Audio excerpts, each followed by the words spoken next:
आज के इस नीति आयोग के आशान्वित जिला एवं ब्लॉक में आयोजित किए गए संपूर्णता अभियान के अवसर पर मंच पर विराजमान मुख्य सचिव सुधांशु पंत जी, महानिदेशक SCM रीपा श्रीमती श्रेया गुहा जी, मिशन निदेशक ADP ABP नीति आयोग रोहित कुमार जी, प्रमुख शासन सचिव आयोजना विभाग भवानी सिंह देथा जी और इस कार्यक्रम में आए सभी सम्मानित होने वाले जिला एवं ब्लॉक के वो प्रतिनिधि जिन्होंने अच्छा काम किया है और इस कार्यक्रम में उपस्थित सभी अधिकारीगण, मेरे भाई और बहनों। देश के यशस्वी प्रधानमंत्री नरेंद्र मोदी जी ने पंडित दीनदयाल उपाध्याय एवं बाबा साहब भीमराव अंबेडकर के जो विचार थे, उन विचारों को इस आशान्वित जिला और ब्लॉक के माध्यम से उन संपूर्ण लोगों को जो अंतिम पायदान पर खड़े हैं, क्योंकि पंडित दीनदयाल उपाध्याय की अंत्योदय की योजना, बाबा साहब भीमराव अंबेडकर जी का अंत्योदय के मार्ग को प्रशस्त करना, इसको समाहित करते हुए देश के यशस्वी प्रधानमंत्री नरेंद्र मोदी जी ने आशान्वित जिला कार्यक्रम, आशान्वित ब्लॉक कार्यक्रम और विशेष रूप से संपूर्णता अभियान की उपलब्धियों का उत्सव मनाने के लिए एकत्रित हुए हैं। ये अवसर हम सबके लिए गर्व और प्रेरणा का क्षण है। साथियों, जैसा मैंने कहा, यशस्वी प्रधानमंत्री नरेंद्र मोदी जी ने देश में क्षेत्रीय विषमताएं दूर कर पिछड़े जिलों को विकास की मुख्य धारा में लाने के लिए जनवरी 2018 को आशान्वित जिला कार्यक्रम प्रारंभ किया था। कभी कभी आप देखते हैं कि आप अपने किसी भी क्षेत्र में जाते हैं, किसी जिले में जाते हैं, ब्लॉक में जाते हैं, जब आपके द्वारा आंकलन आता है तो आंकलन में यह विषय भी आता है कि यह ब्लॉक काफी पीछे है और उसका मापदंड एक बात नहीं होती है। उसका मापदंड जिस तरह से उन्होंने 4-5 विषयों को लेकर के किया है, उसके तहत स्वास्थ्य एवं पोषण, शिक्षा, कृषि, जल संसाधन, वित्तीय संसाधन, कौशल विकास, बुनियादी ढांचे जो महत्वपूर्ण होते हैं, उन सभी बुनियादी ढांचों को देखते हुए उन ब्लॉकों का, जिलों का इसमें चयन हुआ है। राजस्थान के 12, जैसलमेर, धौलपुर, करौली और सिरोही जिलों को इसमें कार्यक्रम में सम्मिलित किया गया है। मुझे यह बताते हुए गर्व है कि इन जिलों में विभिन्न मानकों पर अच्छी प्रगति हुई है। आशान्वित जिला कार्यक्रम की सफलता को देखते हुए जनवरी 2023 में प्रधानमंत्री जी ने आशान्वित ब्लॉक कार्यक्रम शुरू किया, जिसमें राजस्थान के 27 ब्लॉकों को शामिल किया गया। यह कार्यक्रम न केवल पिछड़े जिलों, ब्लॉकों की प्रगति को तेज कर रहे हैं, बल्कि उन्हें राज्य की समग्र विकास प्रक्रिया और मुख्य धारा में भी ला रहे हैं। संबंधित जिलों एवं ब्लॉकों में नागरिकों के जीवन में बेहतरीन आर्थिक समृद्धि और सामाजिक समावेशन सुनिश्चित किया जा रहा है। आशान्वित जिला कार्यक्रम एवं आशान्वित ब्लॉक कार्यक्रम के तहत देश भर में सुशासन, समावेशी विकास, अंतिम पंक्ति तक योजनाओं का लाभ पहुंचाने के लिए जुलाई से सितंबर 2024 तक संपूर्ण अभियान चलाया गया, जिसे अभूतपूर्व सफलता मिली है।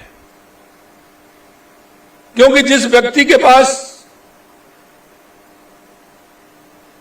आवश्यकता होनी चाहिए, जो अंतिम पायदान पर खड़ा है, इसके माध्यम से उस पिछड़े हुए अंतिम पायदान पर खड़े व्यक्ति को उसका लाभ मिल रहा है। मुझे यह बताते हुए प्रसन्नता है कि करौली जिले के संपूर्ण अभियान में सभी 6 प्रमुख संकेतकों में 100% सैचुरेशन हासिल कर एक मिसाइल कायम की है।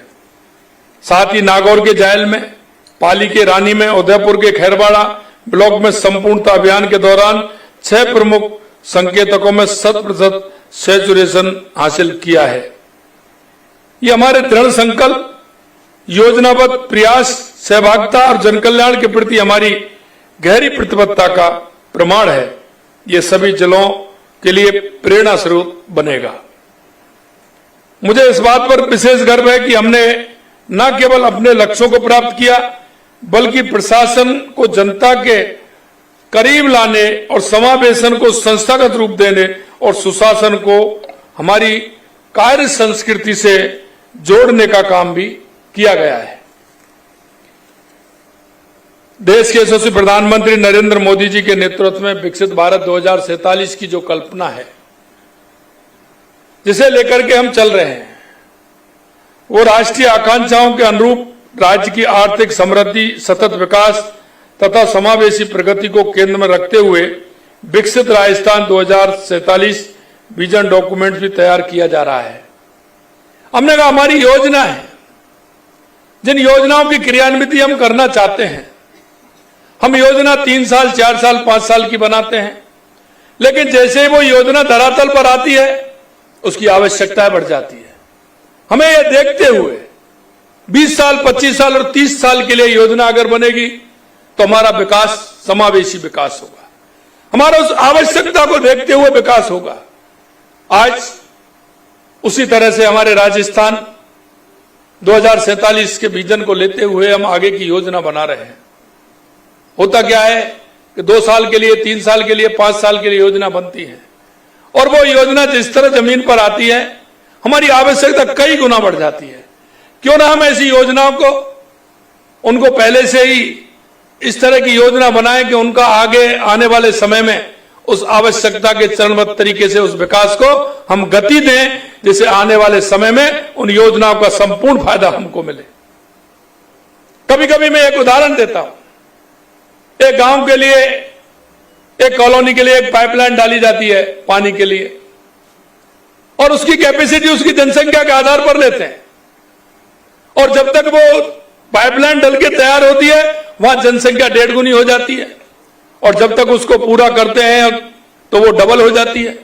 हमको ये पहले से ही योजना बनानी चाहिए कि हमारी वो पाइपलाइन को हम 10 साल, 15 साल, 20 साल और 25 साल की क्रियान्विति के लिए, हमारे आने वाली जनता को फायदा देने के लिए उसको किस तरह से योजनाओं में परिवृत्त करते हुए हमें आगे उसको बढ़ाना चाहिए।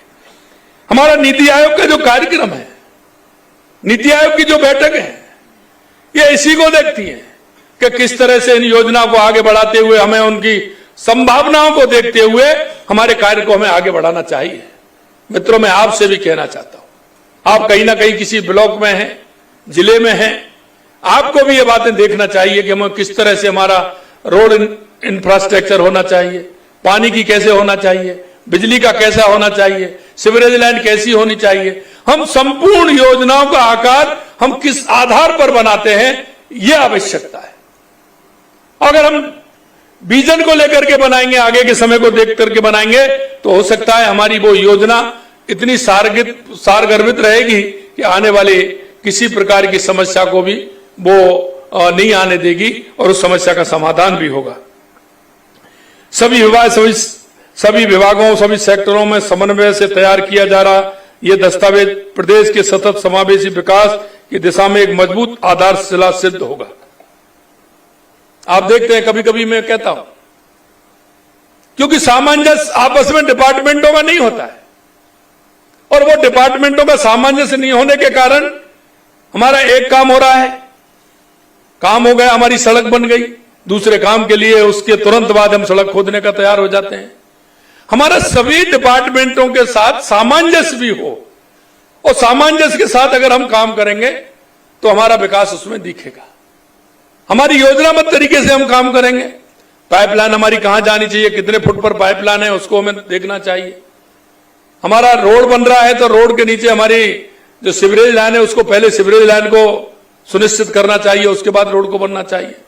नाली हमारी कहां बनेगी, हमारे पानी का जॉइंट कहां बनेगा, ये आने वाले समय में हमारा पानी का जो बहाव है नदी का वो किधर जाएगा, हमारी बारिश का पानी हमारा किधर जाएगा, ये सारी बातें इस पर निर्भर करती है कि हम उसको ठीक प्रकार से डॉक्यूमेंट तैयार करें और उस डॉक्यूमेंट्स के आधार पर हमारा समावेशी विकास करें। जनहितैषी और सक्रिय सुशासन को अपनी नीतियों का आधार मानते हुए हम राजस्थान को ये नए समृद्ध और उज्जवल भविष्य की ओर अग्रसर करने के लिए दृढ़ संकल्पित हैं। हम पिछड़े जिलों को विकास की मुख्य धारा से जोड़ने के लिए निरंतर प्रयासरत हैं। उसी उद्देश्य से हमारी सरकार ने एक महत्वपूर्ण कार्यक्रम प्रारंभ किए हैं। माननीय प्रधानमंत्री जी के नेतृत्व में, उनके मार्गदर्शन में केंद्र सरकार द्वारा प्रारंभ किए गए आकांक्षी जिला और आकांक्षी ब्लॉक कार्यक्रम ने पूरे देश को समावेशी और संतुलित विकास की नई दिशा दी है। इस भावना को आत्मसात करते हुए राजस्थान सरकार ने गुरु गोलवलकर आकांक्षी ब्लॉक विकास योजना का शुभारंभ किया है और हमने हर जिले में एक ब्लॉक उसमें सम्मिलित किया है। और ये ऐसे नहीं किया, हमने संपूर्णता को देखते हुए वहां की सूचना के आधार पर वहां के जो कलेक्टर महोदय उनसे, वहां के ब्लॉक, वहां के जनप्रतिनिधियों उनसे बातचीत करके कि हमारे किस ब्लॉक में कहां आवश्यकता है, उसमें समावेशी किस तरह से हो सकता है, इन सारे विषयों पर विचार विमर्श करके उसको हमने किया है। इस योजना के अंतर्गत राज्य के प्रत्येक जिले में एक ब्लॉक का चयन किया। कुल 41 आकांक्षी ब्लॉकों में शिक्षा, स्वास्थ्य एवं पोषण, कृषि संबद्ध सेवाएं, आधारभूत संरचना, कौशल विकास, सामाजिक विकास जैसे क्षेत्रों में नवाचारों को बढ़ावा देकर उन्हें विकसित ब्लॉक की श्रेणी में लाने का संकल्प लिया गया है।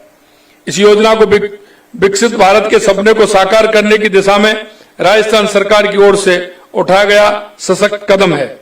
इसी दिशा में हमने एक महत्वपूर्ण पहल की है और वह आप लगातार देख रहे हैं, पंडित दीनदयाल उपाध्याय गरीबी मुक्त गांव योजना। ये हमारी जो योजना है, इस योजना को हमने पहले चरण में 5000 गांवों को लिया है और ये जो हमारा अभियान अभी चला था 24 से लेकर के 9 जुलाई तक जो हमारा अभियान चला, उस अभियान को हमने यही गति दी है कि 5000 को हम पहले गरीबी मुक्त करेंगे। योजना का उद्देश्य ग्रामीण क्षेत्रों में बीपीएल परिवारों को आर्थिक सहायता, स्वरोजगार के अवसर प्रदान कर आत्मनिर्भर बनाना है। दूरस्थ क्षेत्रों में वंचित वर्ग की बस्तियों में भी सभी बुनियादी सुविधाएं उपलब्ध कराने के लिए बाबा साहब अम्बेडकर आदर्श ग्राम विकास योजना शुरू की गई है। अनुसूचित क्षेत्रों में निवासित जनजातीय परिवारों के समग्र विकास के लिए 15 नवंबर 2024 को जनजातीय गौरव दिवस पर गोविंद गुरु जनजातीय क्षेत्रीय विकास योजना शुरू की गई। इसके तहत आदिवासी भाई बहनों को जल, जंगल, जमीन से जुड़ाव को ध्यान में रखते हुए वन क्षेत्र में सामुदायिक पट्टे देकर सामुदायिक केंद्र, आंगनबाड़ी, चारागाह विकास आदि कार्य करवाए जा रहे हैं। अंत्योदय का अर्थ समाज के सबसे अंतिम पंक्ति में जो व्यक्ति खड़ा है, अंत्योदय का लक्ष्य हमारा वही होता है। समाज के अंतिम पायदान पर जो व्यक्ति खड़ा है उसको सुविधाओं का लाभ कैसे मिले, उसका जीवन स्तर कैसे ऊंचा उठे, सामाजिक, आर्थिक और सांस्कृतिक जीवन में स्थान देना, हम समाज के अंतिम व्यक्ति तक विकास को लाभ पहुंचाने का काम हमारी सरकार कर रही है।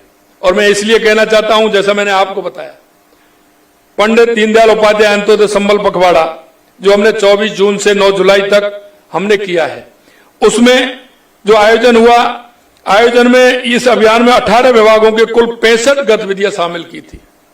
इसमें वो भी है कि उस व्यक्ति को जीवन स्तर कैसे सुधर सकता है, उसको भी हमने इसमें लिया है।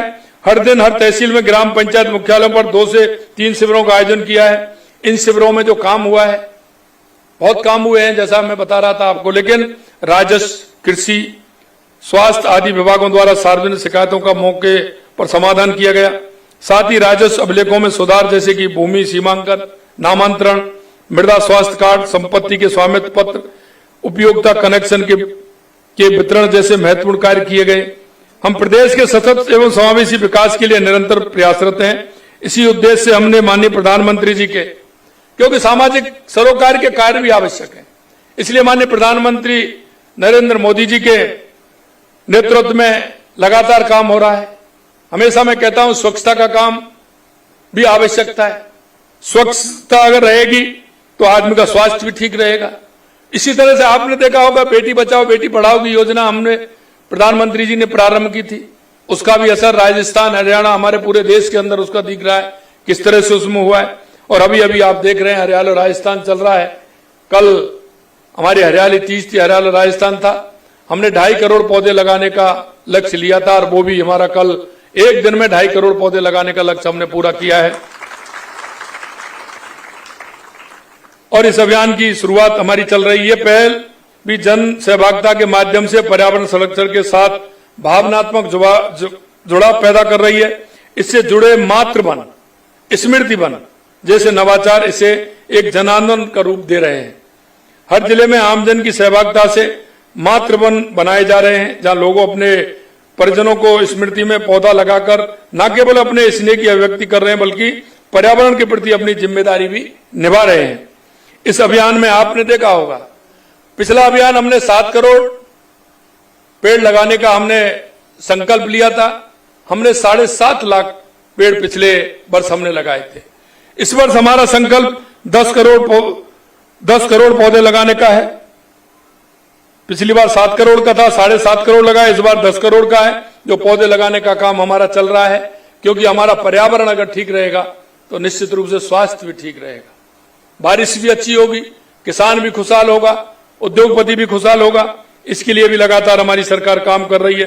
हरियाली, जल संरक्षण, स्वच्छ ऊर्जा, सतत विकास राजस्थान सरकार के शीर्ष प्राथमिकताओं में शामिल है। ये बदलाव न केवल शासन की सोच को दर्शाता है बल्कि आमजन की भागीदारी और जागरूकता का भी प्रमाण है, जिसमें एक हरित, स्वच्छ और टिकाऊ भविष्य की ओर कदम बढ़ रहे हैं। मैं आपसे अंत में इतना कहना चाहता हूं कि ये अभियान इस तरह के हैं जिसमें आत्मीय जुड़ाव होना आवश्यक है। और मैं आपसे इतना ही कहना चाहता हूं, जो मेरे भाई ब्लॉक में और जिले में काम कर रहे हैं और इस योजना में उन्होंने बढ़ चढ़ के हिस्सा लिया है, आज उनको सम्मान भी आज वो हुए हैं, उनके मन में एक नई भाव और भावना निश्चित रूप से पैदा हुई होगी। क्योंकि जब हम काम करते हैं तो हमारे मन का भाव भी बदलता है, हमारे मन में उनके प्रति श्रद्धा भी आती है, हमारे मन में उनके प्रति ये भाव भी होता है कि हमने अच्छा काम किया है और हमारे ऐसे व्यक्ति जिनको लाभ की आवश्यकता थी उनको लाभ दिला करके उनका जीवन स्तर सुधारने का काम किया है। मैं अंत में आपसे इतना ही कहना चाहता हूं, यह बहुत ही पुण्य का कार्य है।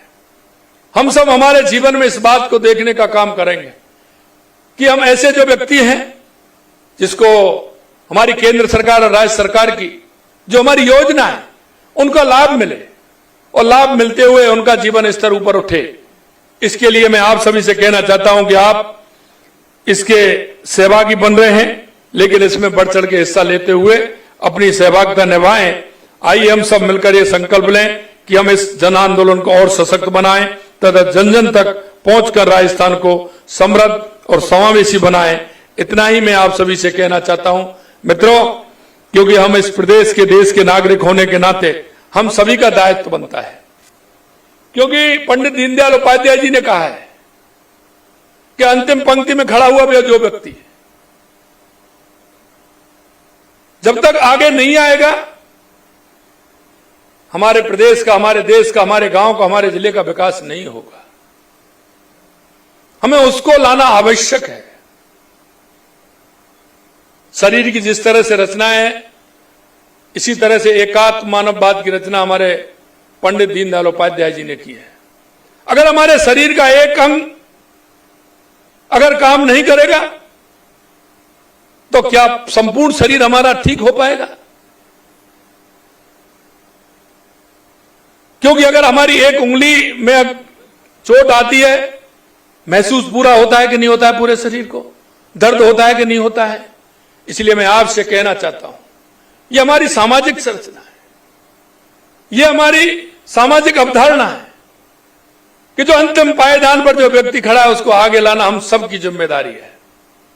अगर आप पीछे अतीत देखेंगे तो कहीं ना कहीं हम और आप भी वहां खड़े मिलेंगे कि किसी ना किसी ने हमको और आपको सहारा दिया है। आज हमको आगे बढ़ाते हुए उन्होंने अपना कर्तव्य निभाया है। अगर हम पीछे के अतीत को देखेंगे और पूछेंगे तो निश्चित रूप से महसूस होगा। आप जहां से आए हैं, जहां से आपने जीवन प्रारंभ किया है, मित्रों जरा उस जीवन की तरफ देख लेना और उस व्यक्ति की तरफ देख लेना, आपके मन के भाव और भावना बदल जाएगी। मैं इतना ही कहकर के मेरी बात को समाप्त करता हूं। ये कार्यक्रम अच्छा रखा। माननीय रोहित जी, आप पूरे देश का ये कार्यक्रम देख रहे हैं। आप सबसे बड़ी खुशी हमें यह है कि नीति आयोग में अच्छा काम कर रहे हैं और हमारे राजस्थान से हैं, इसलिए और ज्यादा खुशी है। इसलिए मैं आपको बहुत बहुत शुभकामनाएं देता हूं। और हमारे सीएस साहब, हमारी श्रेया जी और सभी हमारे अधिकारी बहुत ही मन से जिस तरह से लग रहे हैं, निश्चित रूप से बहुत बहुत धन्यवाद उनको मैं देता हूं।